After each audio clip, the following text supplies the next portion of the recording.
Assalamualaikum warahmatullahi wabarakatuh. Alhamdulillah, assalatu wassalamu ala rasulillah. Yang terbaik adalah pilihan Allah. Al-khair khiratullah. Para pemirsa yang dirahmati oleh Allah Subhanahu wa taala. Sungguhnya yang lebih mengetahui tentang kemaslahatan kita adalah pencipta kita. Dialah yang telah menciptakan kita dan mengetahui apa yang terbaik buat kita, yang mengetahui hal yang gaib tentang masa depan. Dialah Allah Subhanahu wa taala. Ala ya'lamu man khalaq wa huwal latiful khabir. Tidakkah yang menciptakan lebih mengetahui tentang apa yang Dia ciptakan? Kita terkadang berencana ya, menurut perasaan kita, menurut perkiraan kita bahwasanya ada sesuatu yang terbaik bagi kita. Sehingga kita berusaha untuk meraihnya. Namun ternyata gagal. Setelah kita berusaha, ya, ternyata kita gagal. Ternyata tidak sesuai dengan apa yang kita rencanakan. Atau terkadang ada musibah yang menimpa kita, yang membuyarkan cita-cita kita. Namun ingatlah wahai pemirsa yang dirahmati oleh Allah Subhanahu wa taala, jika seorang hamba telah berusaha dan telah berdoa, maka yakinlah apa yang Allah takdirkan itu yang terbaik bagi dia. Kenapa? Al khair khiratullah. Yang terbaik adalah pilihan Allah Subhanahu wa taala. Allah Subhanahu wa taala telah berfirman dalam Al-Qur'an, "Wa asa an takrahu syai'an wa huwa khairul lakum." Bisa jadi engkau membenci sesuatu, namun itu yang terbaik bagi engkau. Kemudian Allah berkata, "Wallahu ya'lamu wa antum la ta'lamun." Allah yang mengetahui dan kalian tidak mengetahui. Dalam ayat yang lain kata Allah Subhanahu wa taala, "Fa in karihtumuhunna fa asa an takrahu syai'an wa yaj'alallahu fihi khairan katsira." Bisa jadi kalian membenci istri-istri kalian, ya. Akan tapi di balik kebencian kalian Allah menjadikan banyak kebaikan. Ada seorang salaf, seorang ulama yang memiliki seorang anak yang sangat berbakti. Baktinya sangat luar biasa. Maka orang-orang pun heran melihat betapa baktinya sang anak. Maka mereka bertanya, apa rahasianya, kenapa anak ini bisa begitu berbakti? Maka ternyata dia mengatakan karena kesabaran dia terhadap ibunya. Ibunya mungkin bukan seorang wanita yang sangat soleha, wanita yang mungkin tidak begitu diharapkan. Akan tapi karena kesabaran ulama tersebut terhadap istrinya, maka lahirlah anak yang begitu berbakti dari rahim istri tersebut. Kalau seandainya dia membenci istrinya, dia ceraikan istrinya, maka tidak akan keluar anak yang soleh tersebut. Ternyata Allah Subhanahu wa taala menghendaki kebaikan yang banyak bagi ulama tersebut dengan sabarnya dia terhadap istrinya yang mungkin tidak begitu soleha.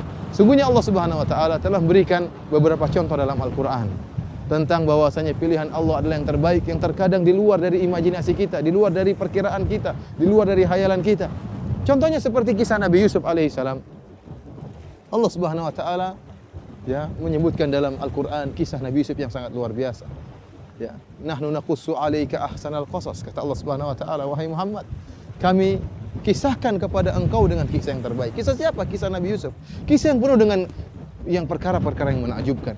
Bagaimana Allah Subhanahu wa taala memberikan anugerah kepada Nabi Yusuf dalam bentuk ya ujian-ujian. Oleh karenanya terkadang kata para ulama di antara Ibnu Qayyim rahimahullah, terkadang anugerah karunia Allah berikan, Allah turunkan dalam bentuk ujian. Dan ini yang pernah dialami oleh Nabi Yusuf alaihissalam. Kita tahu bagaimana Nabi Yusuf alaihissalam akhirnya menjadi seorang Al-Aziz, seorang menteri yang mulia, yang dimuliakan, yang dihormati oleh penduduk negeri Mesir. Bagaimana ceritanya Nabi Yusuf alaihissalam bisa menjadi seorang yang mulia? Ternyata dengan berbagai macam ujian. Dari awal ujian Allah Subhanahu wa taala sebutkan dalam kisah surat Yusuf alaihissalam. Tatkala Nabi Yusuf alaihissalam, saudara-saudaranya hasad kepada Nabi Yusuf. Akhirnya kemudian melemparkan Nabi Yusuf ke dalam sumur. Ini ujian pertama. Dilemparkan dalam sumur. Namun Nabi Yusuf sabar menghadapinya. Dipisahkan dari ayahnya, Nabi Yakub alaihissalam yang sangat mencintai Nabi Yusuf. Sehingga menyedihkan sang ayah dan juga menyedihkan Nabi Yusuf alaihissalam. Ayah yang mencintainya, ayah yang mengayominya selama ini, ayah yang membelanya selama ini harus terpisah dari dia. Diuji oleh Allah Subhanahu wa taala, dilemparkan dalam sumur. Ternyata ini adalah anugerah, tapi memang ceritanya harus berupa ujian-ujian. Kemudian yang kedua, setelah itu Nabi Yusuf alaihissalam diselamatkan oleh ada orang yang datang lewat, kemudian ingin mengambil air dari sumur tersebut. Ternyata ada Nabi Yusuf alaihissalam. Ya. Bukannya Nabi Yusuf diselamatkan, kemudian dibebaskan, ternyata malah dijadikan budak untuk dijual. Bayangkan, ini orang anak merdeka. Seorang yang merdeka, dijadikan budak untuk jadi barang dagangan untuk dijual. Ini musibah kedua yang dialami Nabi Yusuf. Tetapi ternyata justru tatkala Nabi Yusuf menjadi budak ini merupakan langkah menuju kebahagiaan, langkah menuju anugerah. Akhirnya Nabi Yusuf alaihissalam dibeli oleh pembesar negeri Mesir. dibeli oleh pembesar negeri Mesir, kemudian dirawat di istana mereka, dirawat di istana yang megah. Akhirnya Nabi Yusuf pun berkembang menjadi seorang muda yang sangat tampan. Ya. Kemudian ternyata Nabi Yusuf pun dirayu oleh sang permaisuri yang mengajak Nabi Yusuf untuk berzina. Akhirnya Nabi Yusuf alaihissalam menolak. Akhirnya dia pun di penjara. Ini ujian berikutnya. Bayangkan ujian setelah ujian. Di penjara Nabi Yusuf alaihissalam. Bersabarlah Nabi Yusuf dalam penjara tersebut. Kemudian tidak lama kemudian datanglah dua orang yang ingin ditafsirkan mimpinya. Setelah itu Nabi Yusuf alaihissalam menafsirkan mimpi kedua orang tersebut. Nabi Yusuf mengatakan, adapun engkau akan dibunuh, adapun engkau satunya akan selamat. Yaskhi rabbahu khamra, dan engkau akan menjadi pelayan sang raja dan akan menuangkan minuman bagi sang raja. Kemudian apa kata Nabi Yusuf? Wa qala alladhi dhanna annahu najim minhum adhkurni 'inda rabbik. Kata Nabi Yusuf kepada orang yang menurut beliau akan selamat tersebut, salah satu dari dua penghuni penjara tersebut, kata Nabi Yusuf, jangan lupa kau sebutkan kebaikanku di sisi tuanmu, di sisi raja. Apa maksud Nabi Yusuf alaihissalam? Agar jika sang raja tahu bahwasanya Nabi Yusuf adalah seorang yang soleh, yang bisa menafsirkan mimpi, maka Nabi Yusuf akan dibebaskan dari penjara, tidak terikat dalam penjara tersebut. Akan tapi apa kata Allah Subhanahu wa taala? Fa ansahu syaitanu dzikra rabbih falabitha fis sijni bid'a sinin. Ternyata Allah mentakdirkan lain. Orang yang telah selamat ini lupa untuk menyebutkan kebaikan-kebaikan Nabi Yusuf di sisi sang raja. Akhirnya bertambah lagi bertahun-tahun Nabi Yusuf harus dipenjarakan. Kenapa? Karena orang ini lupa. Subhanallah. Ini musibah lagi ditambah dengan musibah karena kelupaan orang tersebut. Akan tetapi ternyata Allah punya skenario yang lain. Allah punya cerita yang lain.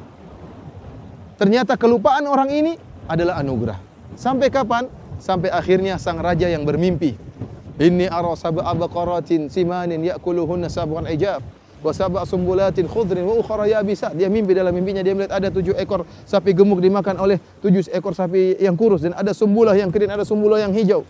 Maka akhirnya dia bertanya, siapa yang bisa menafsirkan mimpiku? Ternyata tidak ada yang mampu. Tatkala itu ingatlah orang ini, pelayan raja tadi yang telah dibebaskan dari penjara. Kata Allah, waddakara ba'da ummatin ana unabbi'ukum bi ta'wilihi fa'arsilun. Dia baru ingat tatkala itu. Ternyata ada Nabi Yusuf yang pandai menafsirkan mimpi. Maka dia mengatakan, saya akan mendatangkan Yusuf untuk menafsirkan mimpi kalian.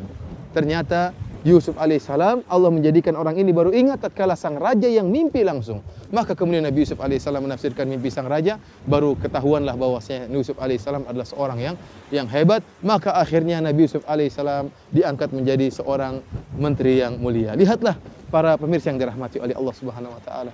Berbagai macam ujian yang dihadapi oleh Nabi Yusuf, ternyata semua itu kesimpulannya adalah anugerah.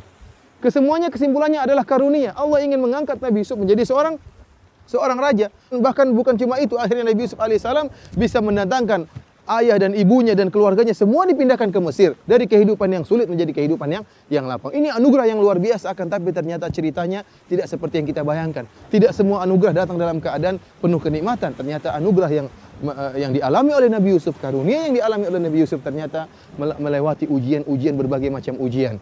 Oleh karenanya, terkadang kata Imam Ibnu Qayyim rahimahullah, terkadang anugerah datang dalam bentuk musibah dan dalam bentuk ujian. Contoh yang lain yang Allah sebutkan dalam Al-Quran, kisah Nabi Musa alaihissalam. Nabi Musa alaihissalam, ya, bagaimana tatkala kecilnya harus dilepaskan di sungai Nil. Ibunya merasa sedih, musibah, harus melepaskan anak yang sangat dia cintainya, dilepaskan di sungai Nil. Kita tahu bahwasanya setelah Nabi Yusuf alaihissalam diangkat menjadi seorang yang mulia, seorang menteri di negeri Mesir, kemudian seluruh Bani Israel dipindahkan ke negeri Mesir, dan kemudian lama kelamaan setelah Nabi Yusuf alaihissalam meninggal dunia, maka akhirnya penduduk asli negeri Mesir akhirnya menindas orang-orang Bani Israel, suku Bani Israel, sampai akhirnya tiba masa Fir'aun. Fir'aun adalah penduduk asli dari negeri Mesir, dari suku Qibti, akhirnya mendolimi, menindas orang-orang Bani Israel. Di antaranya Nabi Musa alaihissalam. Tatkala tahun tersebut, maka pasukan Fir'aun mencari setiap anak yang dilahirkan untuk dibunuh. Maka lahirlah Nabi Musa tatkala itu. Kata Allah Subhanahu wa taala, "Wa laqad mananna 'alaika marratan ukhra." Wahai Musa, sungguh kami telah memberikan kepada engkau anugerah pada kesempatan yang lain. Kapan? Anugerah namun dalam bentuk musibah. Idz auhayna ila ummika ma yuha an ikdhifihi fit tabuti fakdhifihi fil yammi falyulqihil yammu bis sahil ya'khudhu aduwwu li wa aduwwullah. Tatkala kami mewahyukan kepada ibumu untuk meletakkan engkau dalam keranjang. Kemudian lepaskanlah keranjang tersebut ke sungai Nil. Ya, ini musibah, ujian. Akhirnya ibunya Nabi Musa alaihissalam dengan begitu sedihnya, anak yang baru dia lahirkan, yang selama ini dia kandung selama 9 bulan, yang dinanti-nanti kehadirannya. Tatkala hadir anak tersebut, maka dia harus memisahkan anak tersebut dari dirinya. Maka dia masukkan anak tersebut, Musa yang masih kecil, dimasukkan dalam keranjang, kemudian dilepaskan di sungai Nil. Tidak tahu apa yang terjadi. Yang jelas dia melaksanakan perintah Allah Subhanahu wa taala, maka selanjutnya urusan Allah. Allah yang akan menyelamatkan Nabi Musa alaihissalam. Ternyata Nabi Musa alaihissalam, keranjang tersebut, keranjang Nabi Musa melewati istana Fir'aun. Kata Allah Subhanahu wa taala, "Faltaqatahu alu fir'aun liyakuna lahum aduwwan wa hazana." Maka ternyata Musa alaihissalam si kecil ditemukan oleh istri Fir'aun. Dan ternyata Allah telah mentakdirkan istrinya Fir'aun tidak bisa punya anak. Begitu dia melihat Nabi Musa si kecil, dia tahu dari Bani Israel, jatuh rasa cintanya kepada Musa yang kecil tersebut. Maka dia ingin melihara Musa. Fir'aun yang tadinya ingin membunuh anak-anak harus tunduk kepada istrinya. Kita tahu bagaimana suami sering tunduk kepada istrinya. Fir'aun saja tunduk kepada istrinya. Akhirnya apa? Sang anak dipelihara di Musa kecil yang masih kecil alaihissalam dipelihara di istana Fir'aun. Lihatlah anugerah yang luar biasa. Kalau seandainya Nabi Musa disembunyikan oleh ibunya dan berhasil selamat dari kejaran Fir'aun, maka dia akan hidup dengan susah payah, dengan kondisi miskin di mana di perkampungan Bani Israel. Namun Allah menghendaki Nabi Musa hidup di istana Fir'aun, bahkan menjadi anak angkat Fir'aun. Kemudian akhirnya setelah itu, karena sayangnya istri Fir'aun begitu sayang kepada Nabi Musa yang kecil, akhirnya dia pun menawarkan kepada ibu-ibu untuk bisa menyusui Nabi Musa. Ternyata semua susuan ditolak oleh Nabi Musa. Nabi Musa tidak mau, si kecil Musa tidak bisa menerima sembarang susuan. Tidak ada yang dia sukai.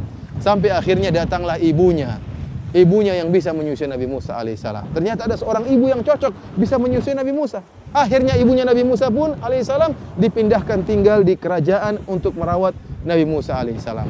Lihatlah bagaimana kenikmatan yang luar biasa. Ibunya akhirnya kata Allah, "Faraja'naka ila ummika kai taqarra ainuha wa la tahzan." Kami kembalikan engkau wahai Musa kepada ibumu agar dia senang dan tidak bersedih.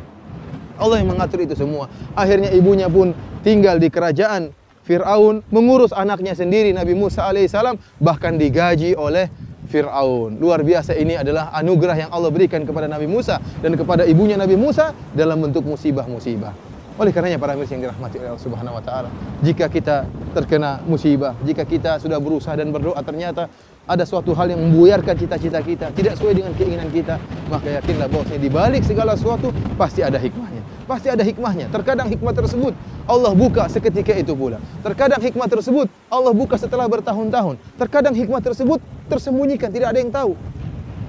Hanya Allah akan tampakkan di akhirat kelak. Allah menghendaki kebaikan bagi hamba-hambanya.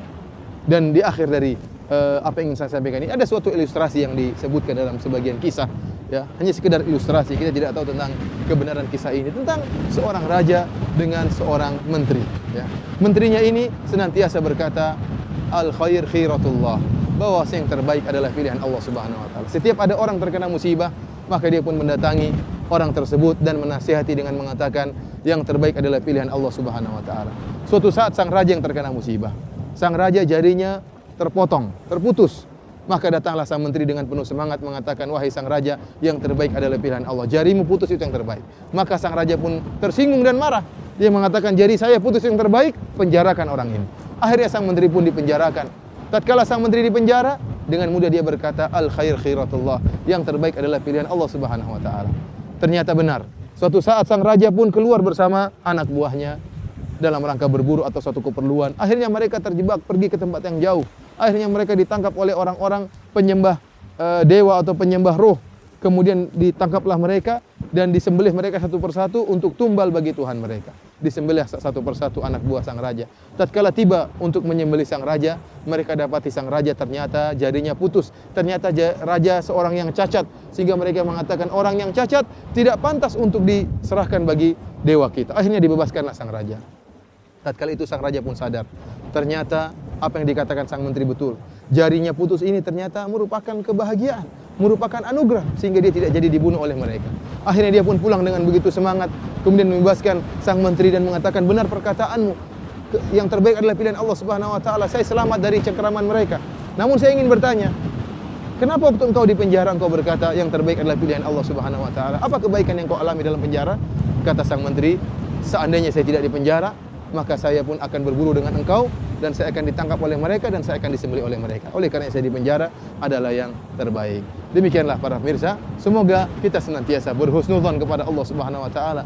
Setelah kita berusaha dan berdoa, yakinlah bahwasanya segala ketetapan Allah Subhanahu wa taala, segala keputusan Allah adalah yang terbaik. Wallahu taala alam bisawab. Wassalamualaikum warahmatullahi wabarakatuh.